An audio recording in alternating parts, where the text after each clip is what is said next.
Coming out with it, it's Abrams. Didn't find any crease in that kickoff.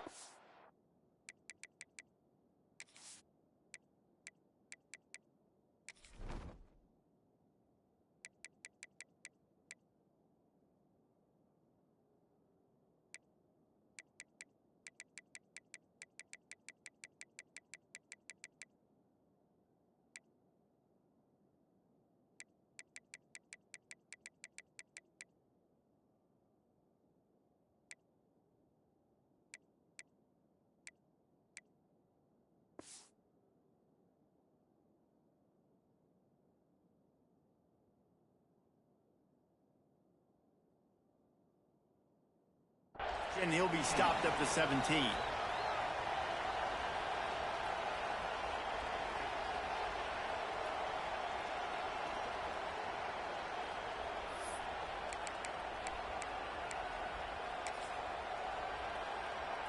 This is what we expected. This crowd ready to make its presence known.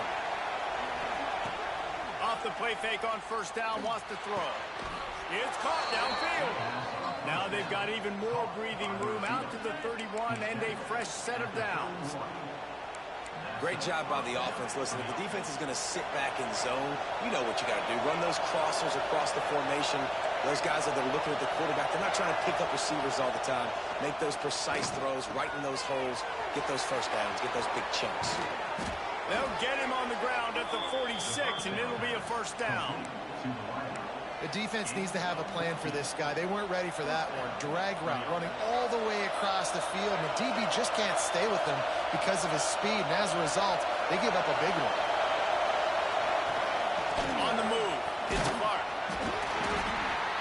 We'll give him a couple on that one. 2nd and 8 coming up. You guys have both played in rivalry games, so what did you do to keep yourself locked in during that week of preparation, David? Well, you try to keep your emotions in check, but it's really, really hard to do because a lot of times the hatred is so strong. The emotions are so real. The coaches get super tight, and they start talking about things, Jesse, so you don't just treat it as another game. No, it's hard to handle the anxiety leading up to those games, not just because of what it means to your season, but because of what the fans are saying, what your coaches are saying, what your family and friends are saying, understanding how important those rivalries are. You can barely hear yourself thinking here as they're trying to get this defense off to a good start. Dropping back, it's Reed. Fires to the big fella. Knocked out of bounds after a good gain on that one. They'll spot it at the 43.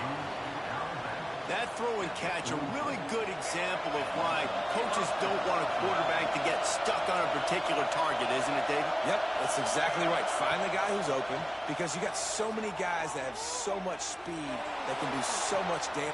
Got it in stride inside the 20. Touchdown, Florida! He got loose, and it was lights out after that.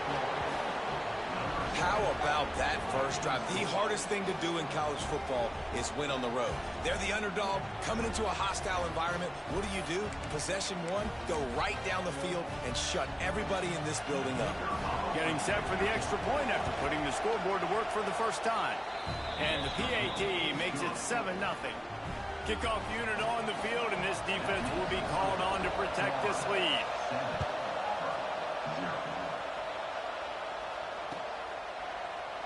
And he'll just take a knee, and this drive will start at the 25.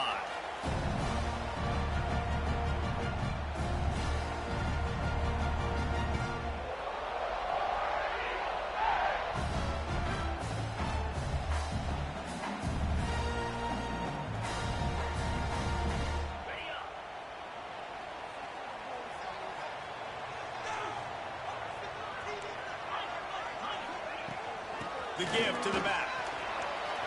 Oh, he's got some space. And that tackle almost certainly saved the touchdown after he ripped off a huge gain. Every time he touches the ball, you can feel the excitement from this home crowd because Palmer, he can go the distance with that game-breaking speed.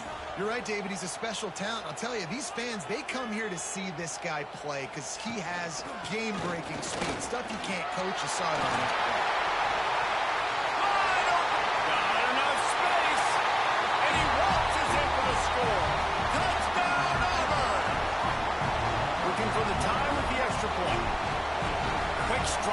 touchdown. Comes out and jump-starts the offense. And, man, high-scoring game after high-scoring game, and it looks like we're on pace for one of those right now. And no chance at a return here. They'll start this drive at their own 25.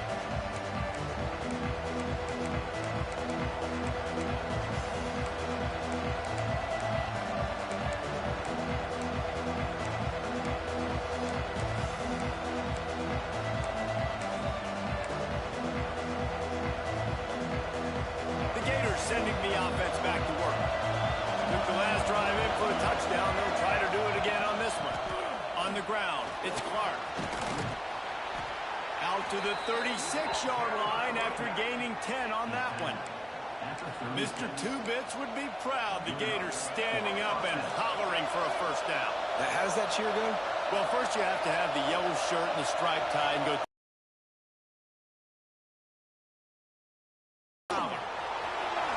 He turns this into a nice gain and gets down to avoid the hit.